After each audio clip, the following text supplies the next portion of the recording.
Promoter of the Year. There's been a lot of them.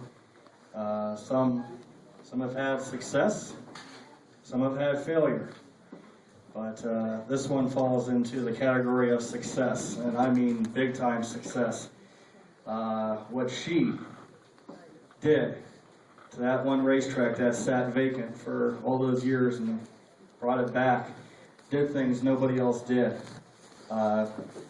Grandstands packed every night. Well, you'll hear the rest from one of her good friends. We'll have Matt Wertz come up here and talk about her. Matt, please come up.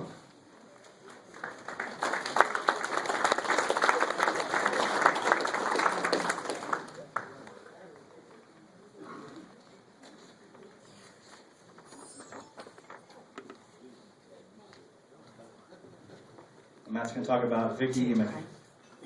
That's it. I think. Official. I met Vicki Emig when she was in grade school and I was in high school at Canfield Speedway.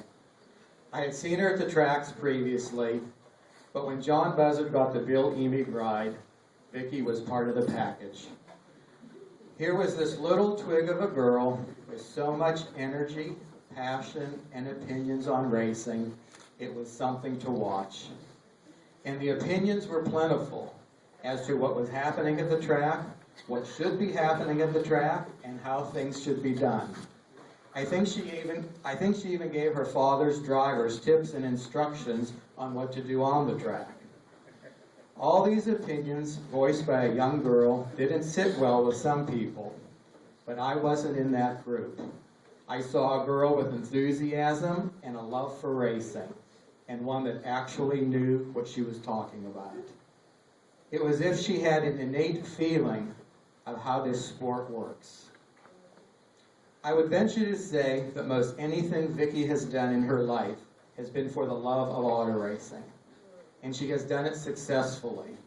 Business owner, car owner, track owner, promoter, series director. Her father was a huge influence on her life. Vicki saying she went to the Bill Emig School of Hard Knocks. But make no mistake, Vicki honed and built on those lessons well to become her own successful businesswoman. Through the years, our paths would cross occasionally and we'd take up without missing a beat. She called me when she was spearheading and coordinating the Twin State Challenge Series many years ago. With Emily Starcher by her side, the two of them secured sponsors that eventually totaled more than $10,000 awarded to drivers that belonged to the club. And while I might not have seen Vicki for years, I kept up with her exploits in the racing papers. And after she bought Mercer, she never seemed far away, as it seemed no matter where I went, there were those yellow Mercer Raceway Park pamphlets everywhere. After running into her at a race car show at the mall one year, I made sure I made it to Mercer. I hadn't been to the track in years, and it was amazing to see what she had done to the place. Her accomplishments are many and innovative. So much so that she was featured in Dirt Late Model magazine in December 2008 in an article titled Promoting with a Passion, and was asked to speak twice in 2010 at the National Promoters Workshops in Reno, Nevada and Daytona Beach, Florida. When she sold Mercer, she was already 4 years into promoting and organizing the Fast Track Northeast Racing Series. Vicki and her partner Mike Leone went from 4 sanctioned tracks and 60 drivers in 2007 to numerous sanctioned tracks and over 300 competitors last year, highlighted by a 25-race touring series. Vicki has a gift of securing sponsors and money that few can match, all for the benefit of drivers at her tracks or series. Point funds, engine giveaways, chassis giveaways, manufacturer's night. The list is endless. I know how persuasive she can be. I went to Expo for the Fast Track Northeast touring race in July 2011 after going to primarily asphalt races for decades. Walking under the stands, I heard a familiar voice say, "Hey Matt," And before I knew it, I was traveling the touring series with Vicki and Mike, helping in various capacities. For me, it can all be traced back to that little girl at Canfield and Sharon, full of excitement and boundless energy that racing gave her. And she has been giving back ever since. And how fitting that she is being inducted tonight with John Buzzard.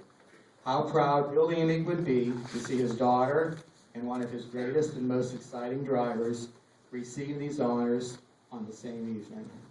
Vicki?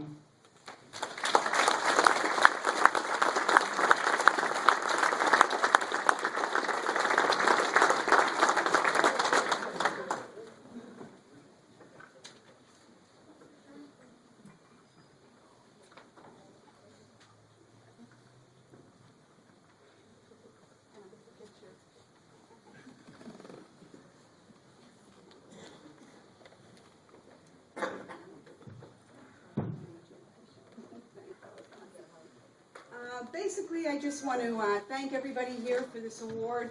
Like Matt said, most of you guys have watched me grow up throughout the years. I wish, too, that my dad was here to see myself and, of course, the Buzzard family. It's very special that we're here together tonight. I also want to thank, in all my promoting endeavors, my mom and sister. There's two people that really didn't love racing like I did.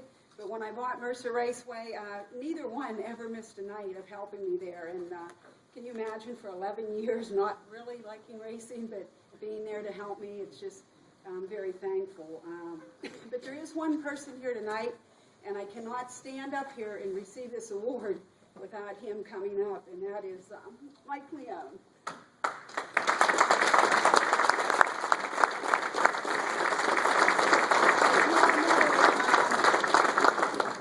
I always tease that he came when I bought the track. I didn't really ever know him, but he came with the racetrack, and I'll never forget the first time I met him, and I was trying to tell him about all my hopes and dreams at Mercer Raceway, and I said, what do you think, Mike? I mean, I'm just, you know me, I'm going 100 mile an hour, and he said, I don't know, my head's spinning, and I think it's definitely been spinning ever since, but he never missed a beat with me. We went down the road together, and it's been bumpy at times. But we always kept our heads down, and like I said, I couldn't have done it without him or my family or just so many of you guys, you know, my fellow promoters. When I brought Fast Track, the concept up here from the South, the promoters and the racers, they must have believed in what we were thinking about, and so I couldn't have done that without them. But like I said, I just want to thank everybody, and especially Mike, because he deserves this award as much as I do. Thanks.